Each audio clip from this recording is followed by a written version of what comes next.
Good evening, ghoulies and ghosties and long-leggedy beasties. This is Alex coming at you from the underworld, and welcome back to another episode of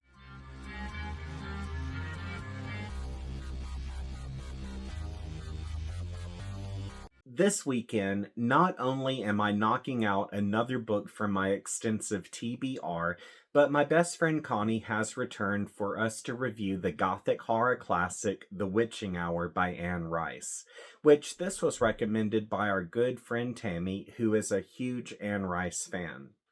Now, before I get started, I would just like to say thank you to Nisa for creating the stormy intro that you just saw. If you've read this book, you totally understand why that's so significant to what's going on.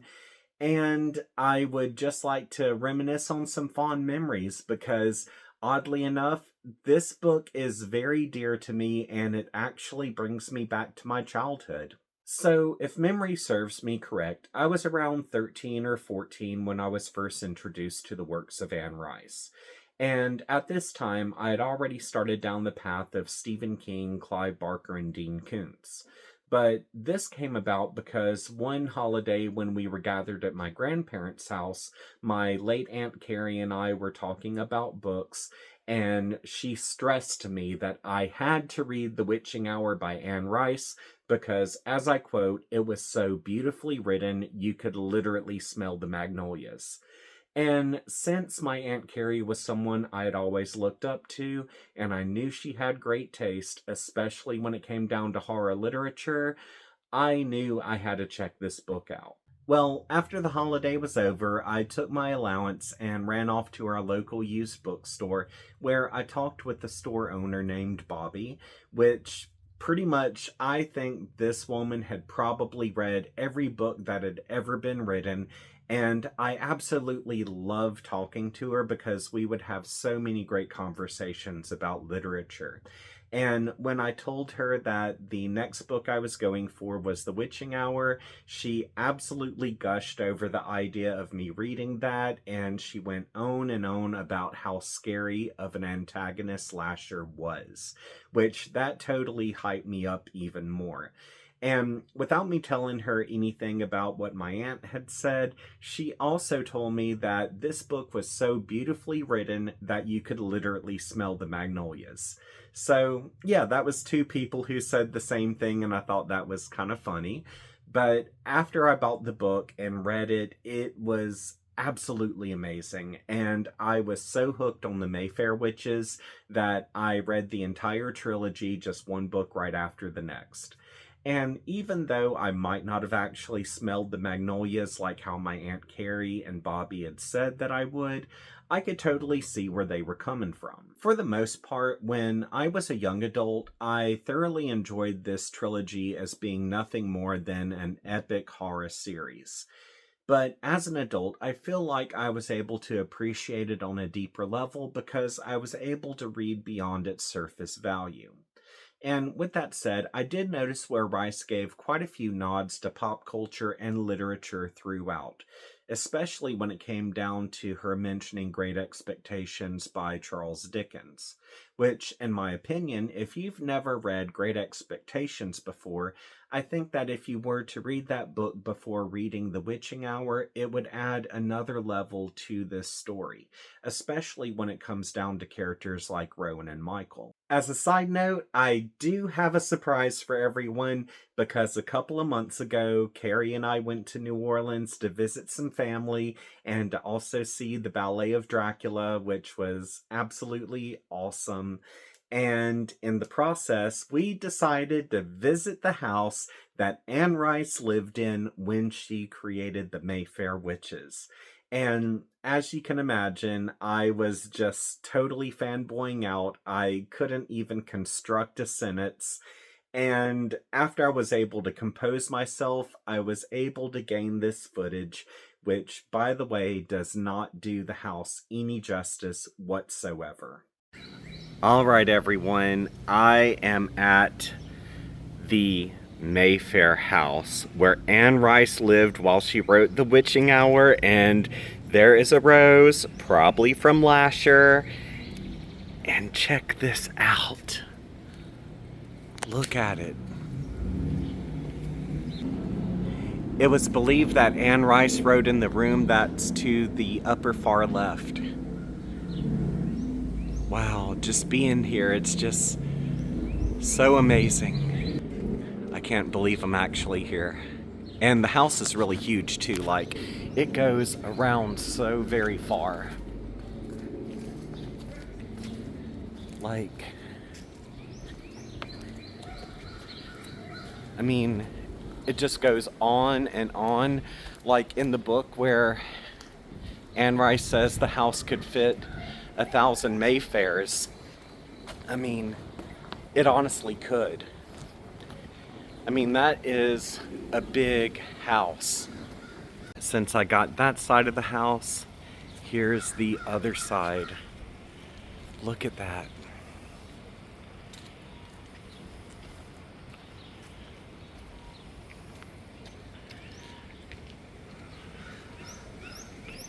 I wish I could get around there more, but you honestly can't.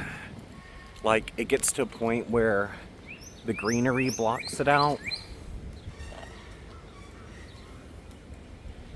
And there's no way to go around a fence for this side. Oops, hold on.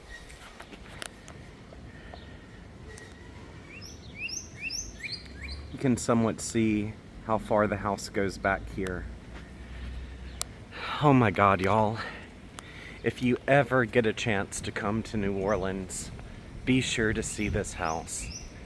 And you will know what house it is because on Google, if you simply Google this name, it'll come up. And yes, this is the infamous First Street house. So yeah, that is the house, and as Anne Rice mentioned in her book, the house could literally fit 1,000 Mayfairs, and I'm sure it could fit more than that. But if you ever have the chance to go to New Orleans, definitely go to the Garden District and check that house out. But now that I've talked your ears off, let's see what's new with Connie. Hi everyone! I am so glad to be back and so excited to dive into the Mayfair Witches. Everything's been pretty much the usual with me, you know, work, home, taking care of my Ben. He is playing ball now, loving it. And I got to see my nieces and nephew who live in Georgia. We went to the beach and that was a lot of fun. And other than that, I've just been trying to stay cool. It is too hot out there. It's been so hot. And that's pretty much what's been new with me. I know, it really needs to cool down. I mean, yes, it's September and it's just... It's been a hot summer.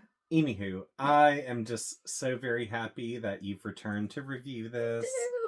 And I wish you could have been there to see the Mayfair house. Yes. Like, seeing it in person is so completely different than just seeing pictures of it. It's like, oh, I was like just giddy. Absolutely giddy. But like, would you live there? I mean, I totally would, but would you? Oh my God, yes, 100%, 365 days a year, every day, every night. Could you imagine the holidays there, especially Halloween and Christmas? Oh God, yes. You know, it would probably be about $1 billion to buy, but it would be worth it, right? It would! Yeah. Also, now that I have my sidekick with me, we would like to note that we buddy read this with my husband, our good online friends Hanny and Nisa, as well as our good friend Tammy. And we would just like to take this opportunity to thank everybody who buddy read this with us. We had an overall great experience discussing the characters, the themes, and the scenes. So if any of you are watching, we hope you enjoy this review. But without us rambling on any further, let's head off to New Orleans and see exactly why locals cross the street to avoid the Mayfair house.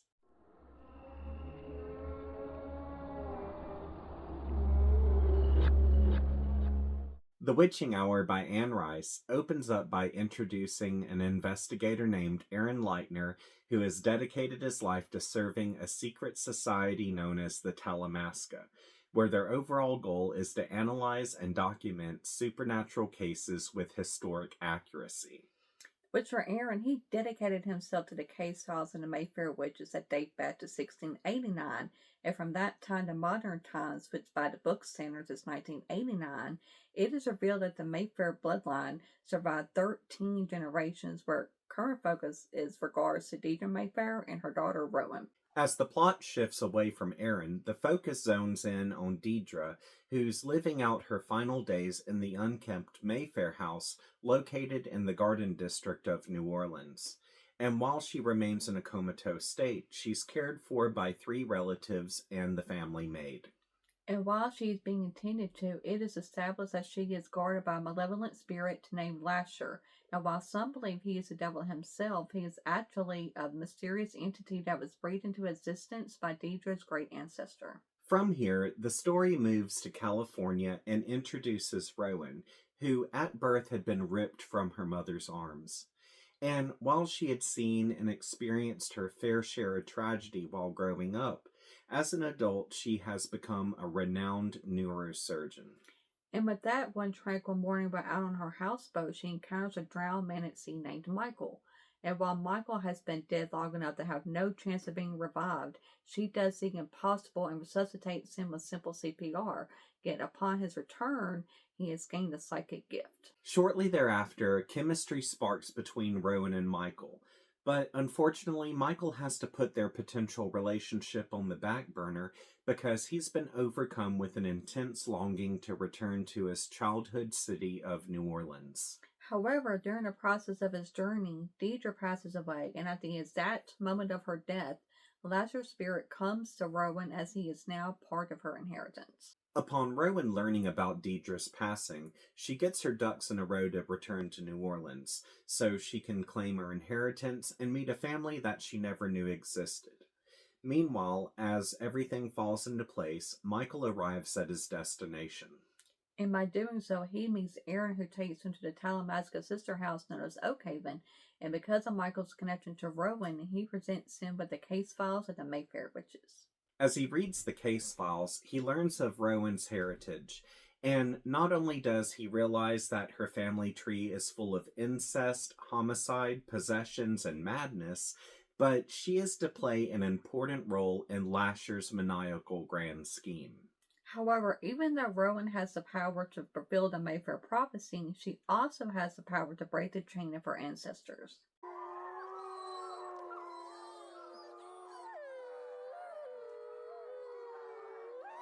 The Witching Hour by Anne Rice was published in 1990, and it spent 4 weeks on the New York Times bestseller list in second place. Upon its release, the New York Times described The Witching Hour as a ghost story about an evil spirit called Lasher, who is so permeated with foreboding and evil that themes like abortion and incest are merely secondary. Publishers Weekly wrote that Rice plumbs a rich vein of witchcraft lore, conjuring the decayed antebellum mansion where incest rules, dolls are made of human bone and hair, and violent storms sweep the skies each time a witch dies and the power passes on.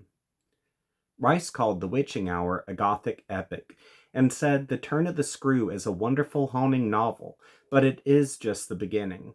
I want The Witching Hour to be as great or greater than Henry James. In 1992, this novel inspired a line of comics published by Millennium Publications and Comico, simply titled The Witching Hour, which was limited to only 5 issues, although it was intended to continue further. In 1990, Random House Audio released an abridged audiobook of The Witching Hour on audio cassette with Lindsay Krause narrating. The total runtime was approximately 3 hours. In 2015, a new unabridged audiobook adaptation was released by Random House Audio for all 3 novels in the trilogy performed by Kate Redding. The total runtime approximately is 50 hours for The Witching Hour alone. In May 2020, AMC acquired the rights to The Vampire Chronicles and The Lives of the Mayfair Witches, where Anne and Christopher Rice served as executive producers. Rice said, "It's always been my dream to see the worlds of my two biggest series united under a single roof so that filmmakers could explore the expansive and interconnected universe of my vampires and witches. That dream is now a reality, and the result is one of the most significant and thrilling deals of my long career." In a 1993 interview regarding the release of Lasher, Rice said she had originally thought the end of The Witching Hour was perfect, but after readers longed to know what happened to Rowan, she was eventually convinced to write a sequel. Also, she said that she was in doubt about what happened to Michael and whether he was a dupe of the witches or a free agent. On Rice's Facebook, her assistant noted that Rice explained the Witching Hour trilogy is set in my home. I had written about 4 chapters of the book when we moved into 1239 First Street, and I realized I was living in the very house that I wanted to make the Witching Hour house. So there was surprisingly little in my text so far that defined the house, and it was very easy for me to start drawing inspiration from every room around me. Rice also added, "In fact, every detail of the house mentioned in those 3 books is actually there. There is nothing added or made up. I have to confess, I did glass in the porch where Deidre sits in her rocking chair for all those years in the witching hour. I glassed it in. I felt like I had committed a sin against Deidre." As for all the movies referenced in The Witching Hour, a fan composed an IMDb list of all the movies Rice had mentioned, most of which are available on streaming or to purchase. Unfortunately, a few of these titles are out of print. Fun facts! Wait, why aren't you arguing with me about taking over fun facts? You normally pitch a fit. I have no reason to. I have no hidden agenda. Oh, okay. Well, here's some things you may not know about Anne Rice. Anne Rice was born October 4th, 1941, and was christened as Howard Allen O'Brien. But due to not liking her name, she changed it to Anne in the first grade. For college, she attended Texas Women's University, and she married poet Stan Rice when she was 20.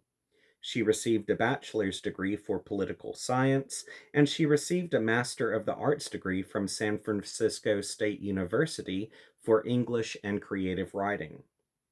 In a 1995 interview with Rolling Stone, much like some of her characters, Rice explained that after having lived 30 years in California, she missed her hometown and extended family. And with her husband and son, they returned to New Orleans, where in 1998 she purchased the First Street Garden District house. Rice added that she had grown up intensely Catholic, but at 18 she had a crisis of belief and simply could not accept that the Catholic Church was the one true church established by Christ to give grace. While at a bookstore at the Texas Women's University, she realized as a Catholic she couldn't read some of the authors because Catholicism viewed their style of work as forbidden. Due to this, she felt like her crisis of faith was simply a product of that curiosity and sexual repression. In 1998, Rice renewed her faith. In 2010, Rice announced on Facebook that she was leaving organized religion. She said that she would remain committed to Christ as always, but not being a Christian or part of Christianity. One reason for her break was due to the Catholic Church not accepting same sex relationships. Anne Rice passed away December 11th, 2021. Now that we have that covered, it's time to move on to the spoiler segment. Why aren't you arguing with me about this? You normally pitch a fit. I don't get it. Well, I mean, I have no reason. Did Lasher have a reason? Yeah. Well, um, if you haven't read this book before, I'm about to reveal some things that you might not need to know if you've never encountered the Mayfair witches. Mm-hmm. So if you would like to skip out on this, just scroll down to the comments and you'll see that I have a pinned comment at the top. What are you up to? Why can't I just let my friend have the scene? Why? No, you're up to something. I know you're up to something. Anyway, if you have not read this book before, I'm about to reveal some things that could ruin the experience for you. Scroll down to the comments. You'll see a pinned comment at the top. Alex! You'll find a pinned comment at the top. You are up to something. If you are up to something. If you click on the timestamp that's provided in the top comment, then, of course, that will direct you away from the spoilers and bring you to the thoughts section. Now, you only have 17 seconds to do this. So, ready, set, go!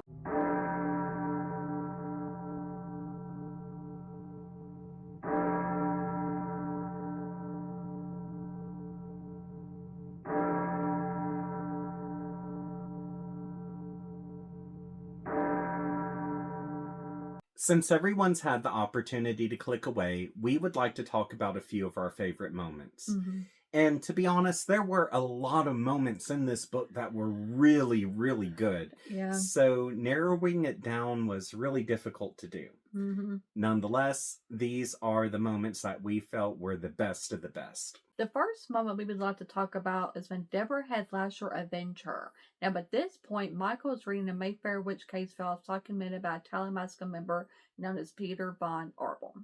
And as Michael is educating himself, it's established that Peter had gone to France while in disguise as a church member, so he could document a witch burning.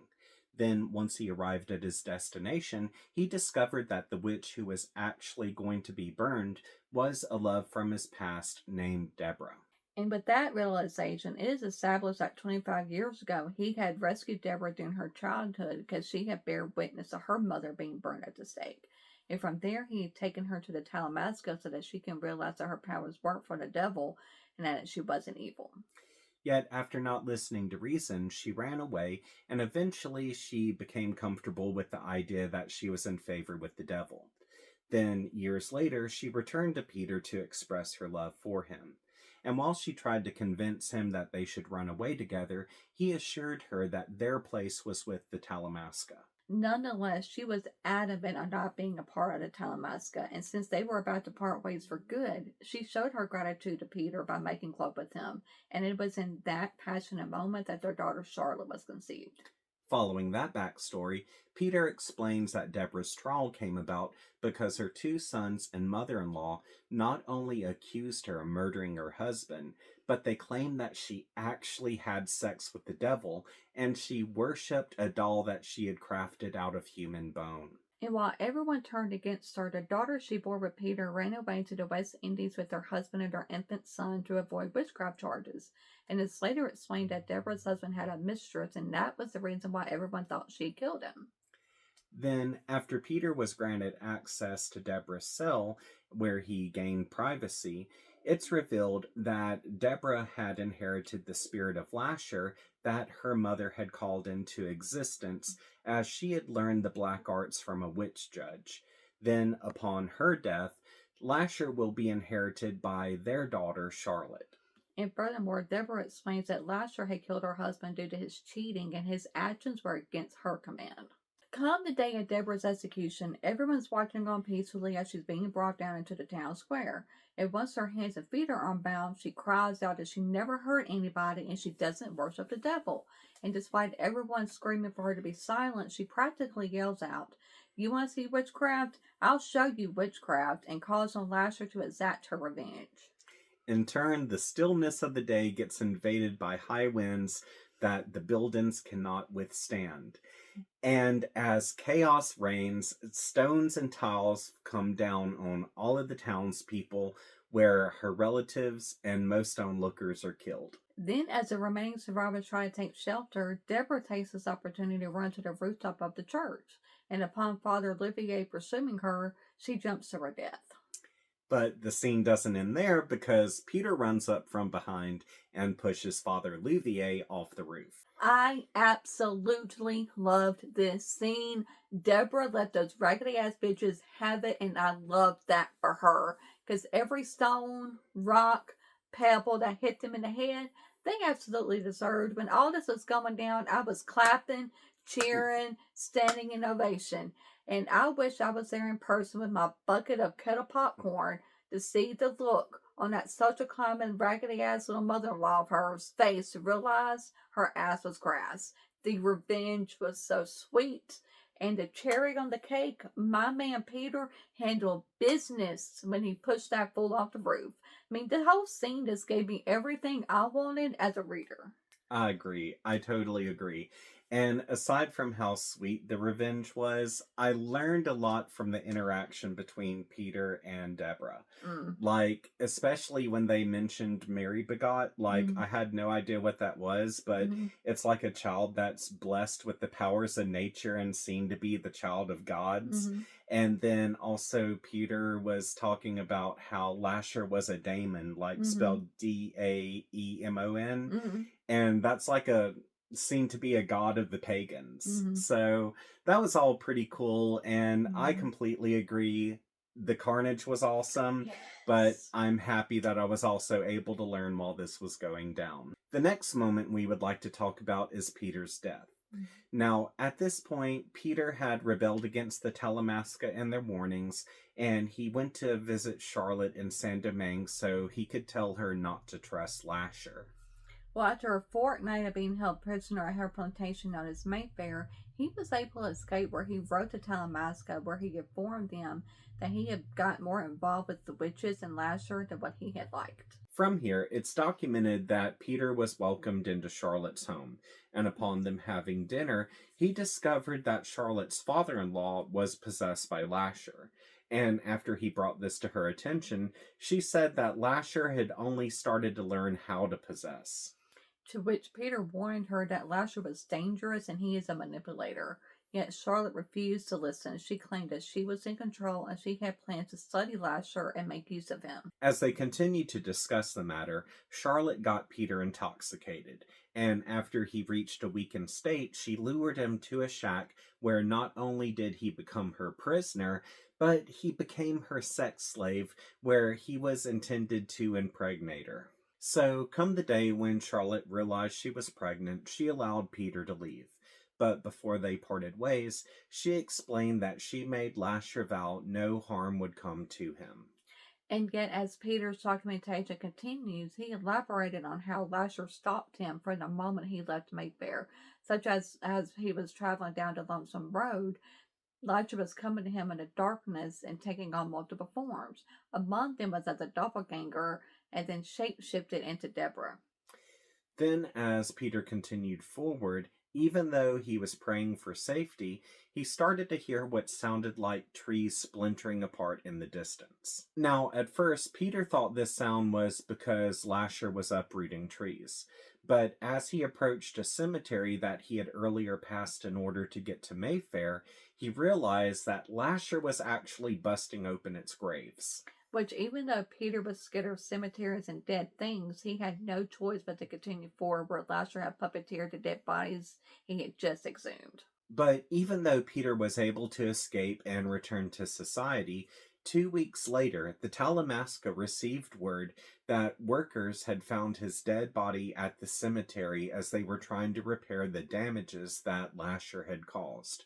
And upon them finding his corpse, they believed that foul play was involved. In particular, is in speculation that Peter was attacked by runaway slaves and he hid in the brick crypt to escape them.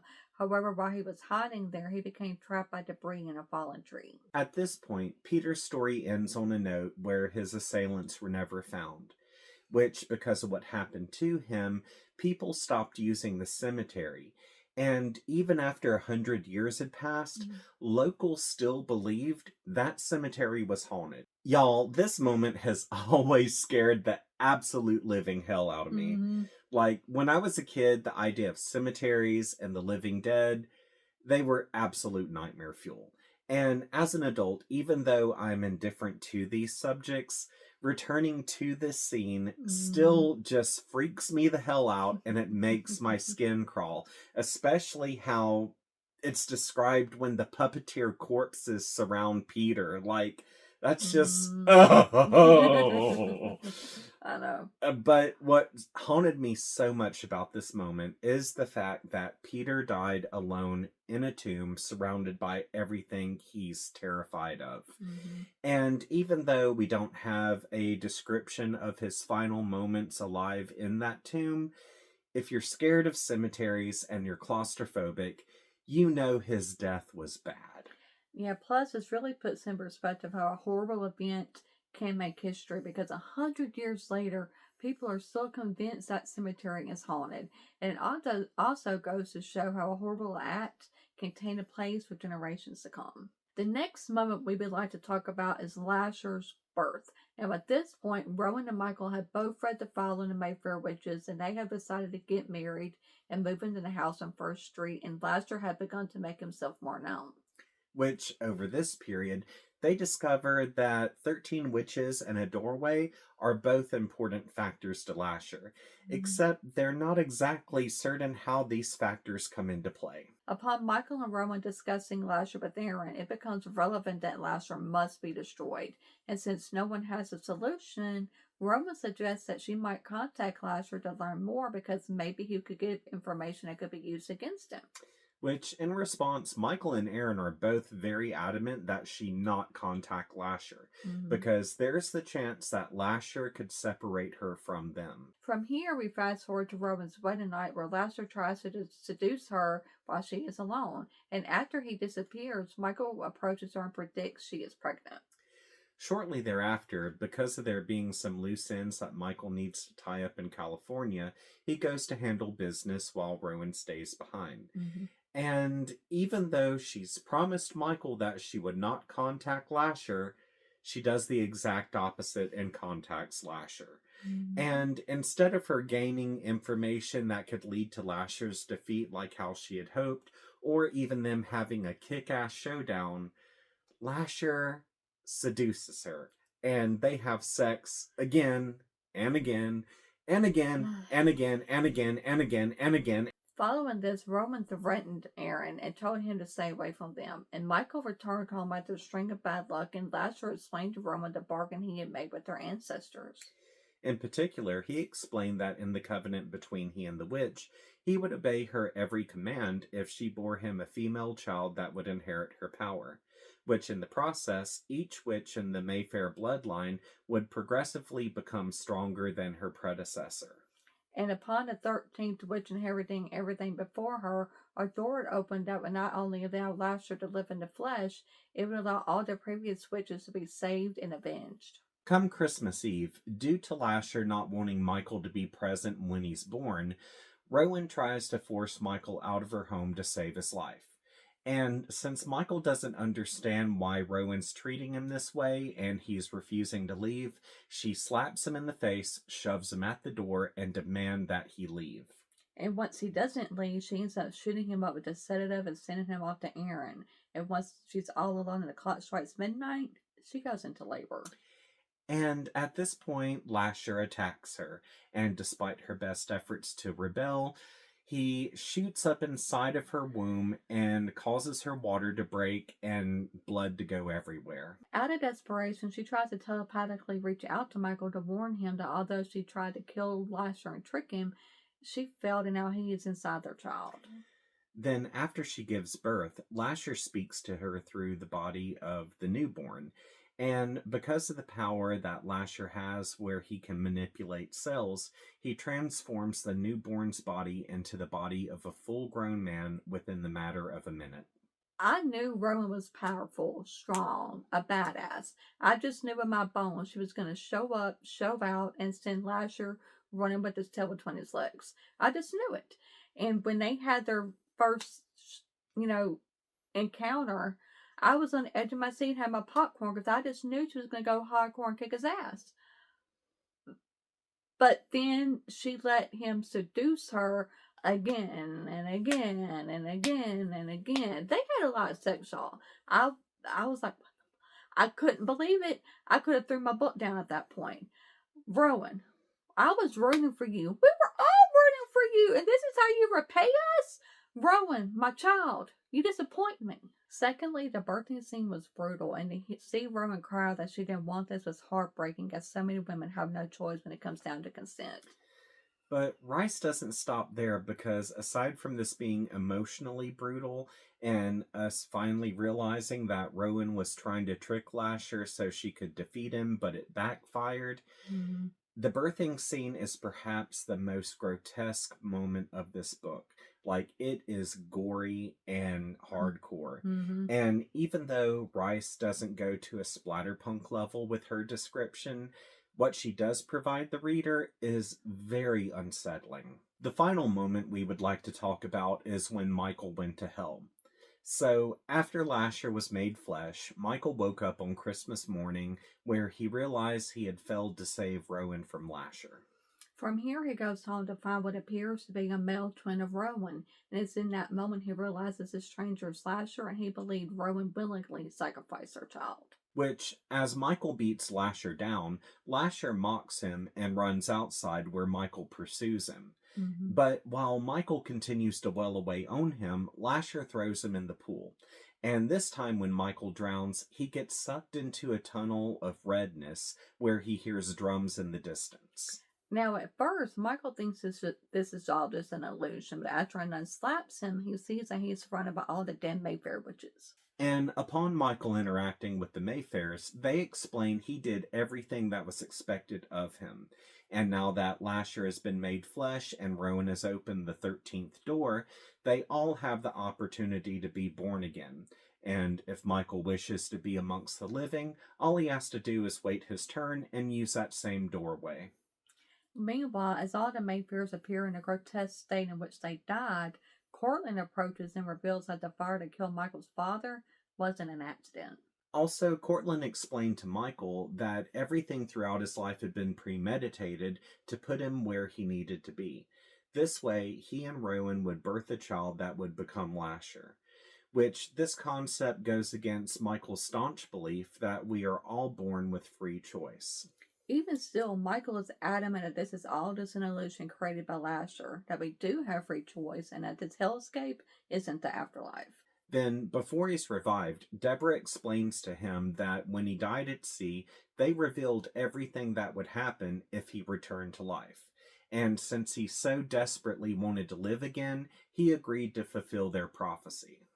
So, with an agreement reached, they allowed him to return, but to make sure he fulfilled that prophecy, they made him forget everything he learned in the afterlife. I've always enjoyed this moment for a few reasons. Mm-hmm. Primarily because even though Rice has provided readers with a hauntingly clear vision of hell, there is the chance that this is not accurate and everything is an illusion created by Lasher to taunt and confuse Michael. Mm-hmm. However, if this afterlife is legit, it is honestly very frightening, especially since we're left with the concept that we create our own hell and we actually have no free choice because everything is predetermined for us. Also, I found it to be a very unsettling concept to think that my ancestors would want to use my body as a doorway.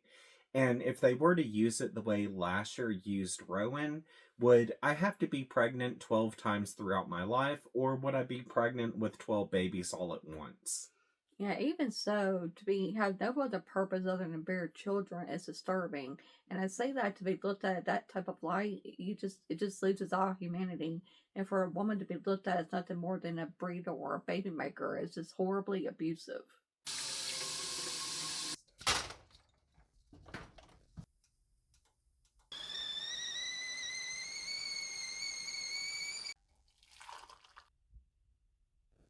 We would like to take this opportunity to bitch. Hit it, Picky.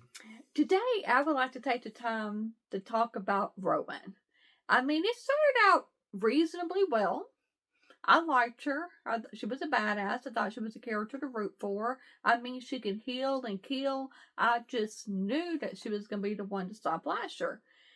But then things started taking a left turn after she and Michael got married, and she was happy. She had the world at her fingertips. She could have had it all. But this little hussy risked everything to bump uglies with Lasher. And as if that wasn't bad enough, this well-meaning dumbass is letting Lasher screw her brains out unbeknownst to Michael. And now Christmas time has come, Michael is home, and the time has come, the stars have aligned, and she has to get Michael out of the house to save his life. And what does she do? Does she send him out for some meaningless errand to get something stupid like a cup of sugar while everybody's reading about that green asshole in Whoville stealing presents? No! No, she treats him like a dog and demanding he leaves. And when that doesn't work because he just doesn't understand, she drugs him and ships him off to Aaron. Girl, for someone who is a neurosurgeon, you are a complete and utter dumbass. Like to put yourself in a predicament to make Michael feel like he is nothing more than a worthless piece of meat. If I could have jumped through that book and strangled you, I would have and took Michael from you myself.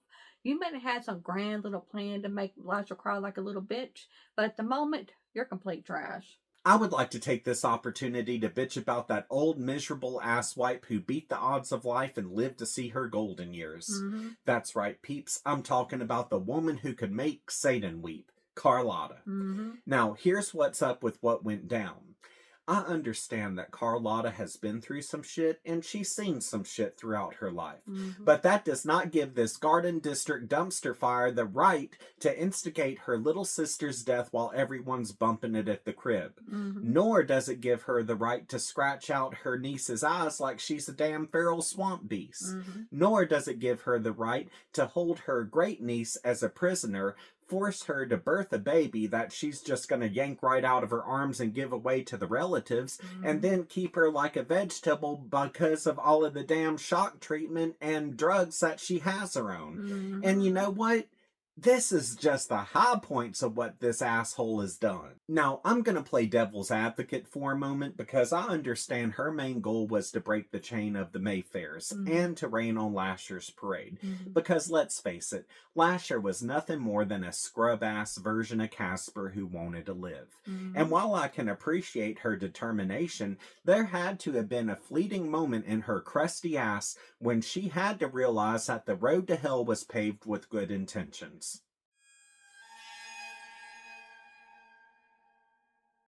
The Witching Hour by Anne Rice is an epic novel that traces generational horror through a family tree that's rooted in dark secrets and taboos. And for anyone who's never read Anne Rice before, this is an ideal starting point because it does a great job showcasing Anne Rice's talent for character development. As a matter of fact, the characters are so lifelike and so strong that a member of our buddy group couldn't stop crying after Michael shared his final thoughts. Aside from that, we felt like this book was Rice's take on the Bible, specifically Genesis and the birth of Christ. Other themes that we noticed regarded good versus evil, free choice, eugenics, genealogy, and religious persecution. Character-wise, I've always felt like the personalities that Rice created were strong, entertaining, and for the most part complex.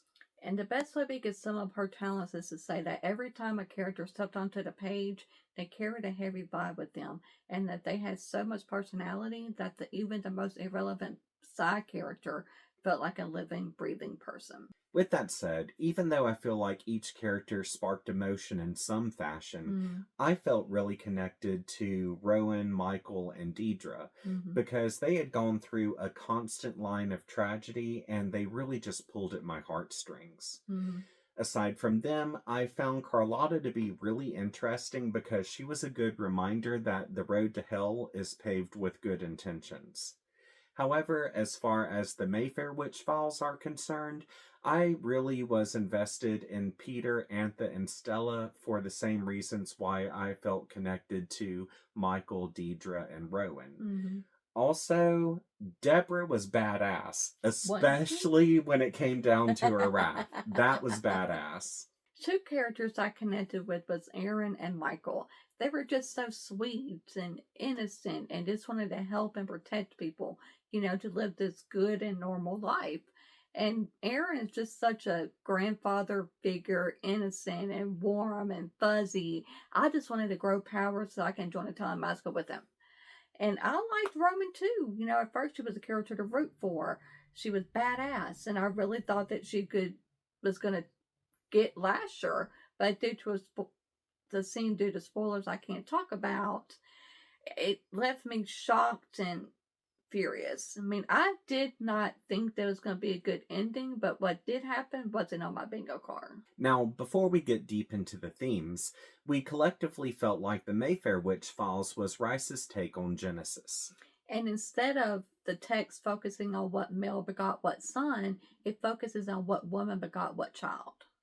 And with that in mind, every child who rose to power within the Mayfair bloodline was a female, with the exception of Julian. And while we're on the subject, unlike the Bible where God brought man into existence, Lasher is brought into existence by Suzanne. So, under this circumstance, we have a woman who is playing God, and she's doing this by conjuring. Other than Genesis, Christmas Eve and Christmas Day both play a significant role throughout this book in multiple ways. For example, although most of the characters are atheistic and Michael has grown away from his childhood religion, he does continue to celebrate Christmas Eve. However, he does it in a way that's different from Christians as he sees it no differently than New Year's Eve and as an opportunity for new beginnings. Yet, aside from how Michael celebrates this holiday, Bryce uses this opportunity to harken back to the good old-fashioned Christmas ghost story, and upon her doing so, her portrayal of this holy night is presented with blasphemy, where it counteracts the virgin birth with a darker outcome, which we can't really elaborate on that due to spoilers, but just know it is there. Aside from that, the number 13 plays a significant role throughout this book. And even though we don't know if this was deliberately done or not, the actual case files of the Mayfair witches start on chapter 13.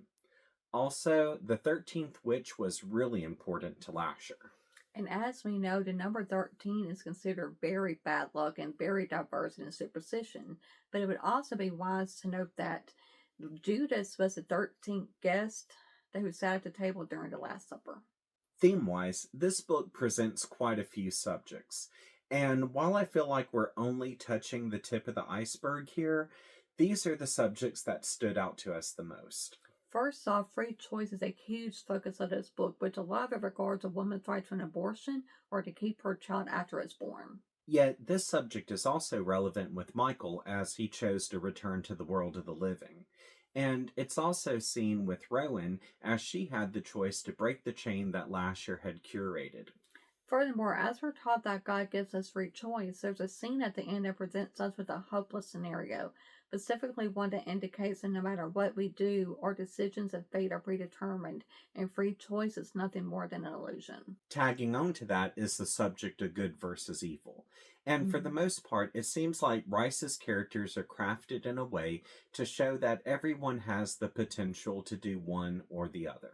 Now, although the subject was shown in multiple ways with the cast were given, we felt that was strongest with Carlotta, Michael, and Rowan, and aside from them, it's also greatly demonstrated with Charlotte, Peter, and Deborah. And even though we're not able to elaborate due to spoilers, to give a few examples, we have Carlotta who does what she believes is right. But in the process of her trying to prevent the inevitable, she becomes a monster, where every choice she makes is one of evil.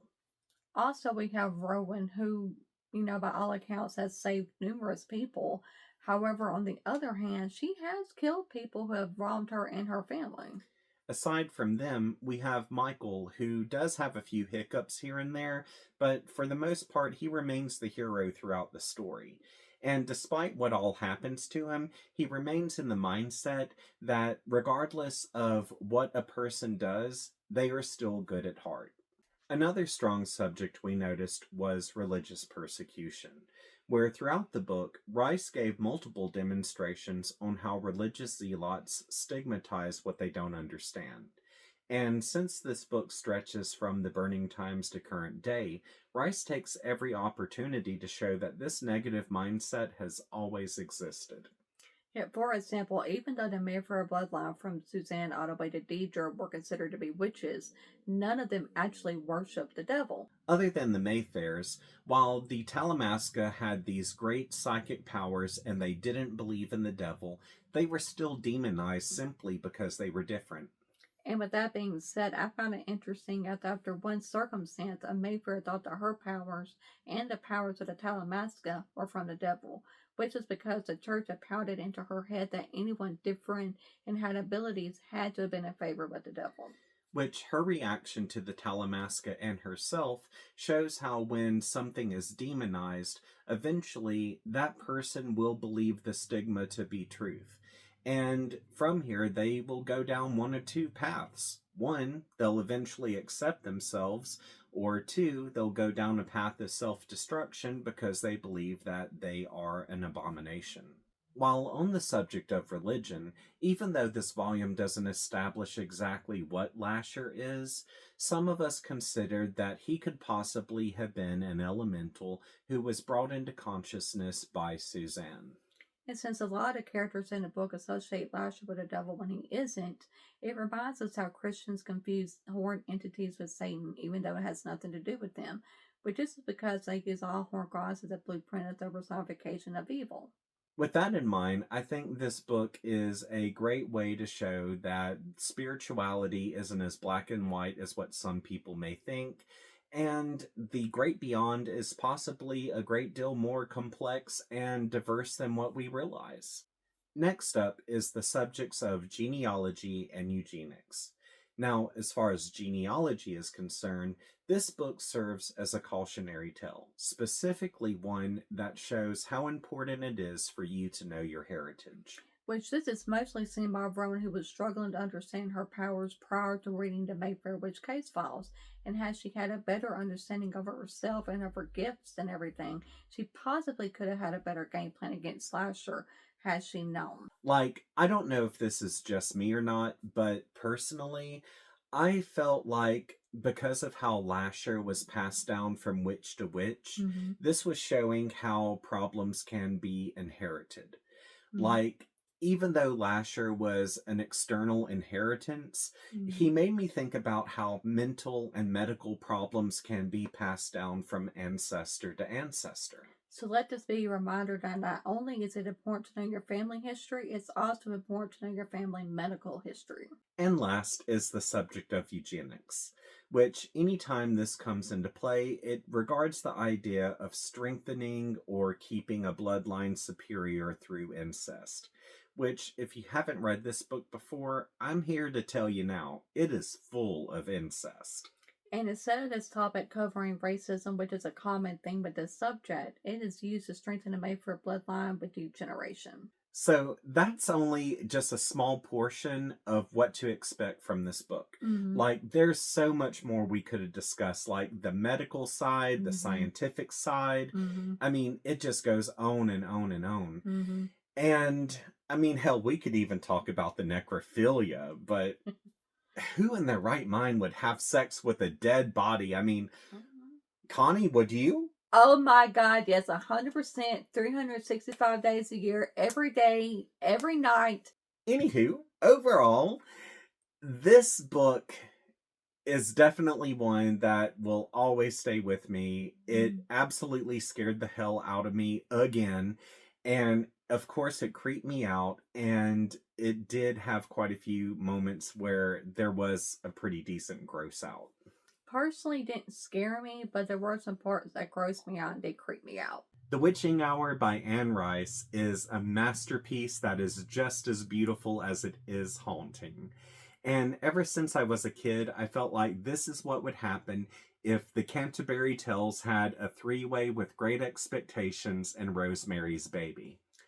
And for those of you who haven't read this, I know the idea of reading about 13 generations of witches and their family tree can feel intimidating. Mm-hmm. However, Rice presents everything in such a way where it is enjoyable to read. Like the whole lineage, the history, the plots, they are just so very interesting. Mm-hmm. And she creates characters in a way where they feel like actual human beings, so you don't forget them. And yeah, this is a chunk of a book. I know that. But the thing is, everything this book provides is necessary. So overall, if you are looking for a witchy book to get you in the mood for the season, I highly recommend The Witching Hour. I highly recommend this book. It kept me on my toes the entire time, intrigued the entire time. guessing the entire time. I thought I knew what was happening, then Bryce went left, which I absolutely loved. It is really just a great buddy read. Well, now that we're at the end of this video, I would Mhm. just like to thank you for returning to review this. And Mm. I'm guessing the next time we'll see you is going to be when you review Lasher with me. Yes. Thank you for having me Of back. course, I of cannot wait to course. review Lasher. That's coming up. I'm already almost done reading it. I know that you're almost midway through, Yeah, but almost midway. Life has been lifing. It's taken me a little bit to finish this one. after we finish Lasher, of course, we're going to have to read Taltos. Yes, And that's coming up as that will well. be the cherry on the cake. So, I'm yes, intrigued. thank you for coming Thank back. you for having me back. I enjoyed it. It was such a blast. And we will see you next round. I will see y'all then. Before I close out, I would just like to thank these amazing people for contributing to my Patreon account. As you can tell, some of the names listed here are creators, so be sure to check out their work. And if you would like to contribute to my Patreon account, I have a link available in the description section of this episode, where for $5 a month, I'll give you a shout out at the end of my videos. And if there is a certain profession you would like for me to tie to your name, just let me know and I'll do that. Also, I do have a $10 tier available, where for $10 a month, I'll still give you the shout out as you see here, but I do creepy photography on the side, so at the beginning of every month, I send out one of my creepy photos. From there, you can print it off and do whatever you like with it. So if you're able to do this, that's awesome. If not, no sweat. I just hope you return to this channel so we can continue to have a good time together. Also, if you would like to hit me up on social media, links to my Facebook, TikTok, Instagram, and Threads are all available in the description section of this episode. And if you've not subscribed to this channel, be sure to subscribe and click that notifications bell because I do have more videos coming in the near future. So until we see each other again, I hope you have a great week and sweet nightmares.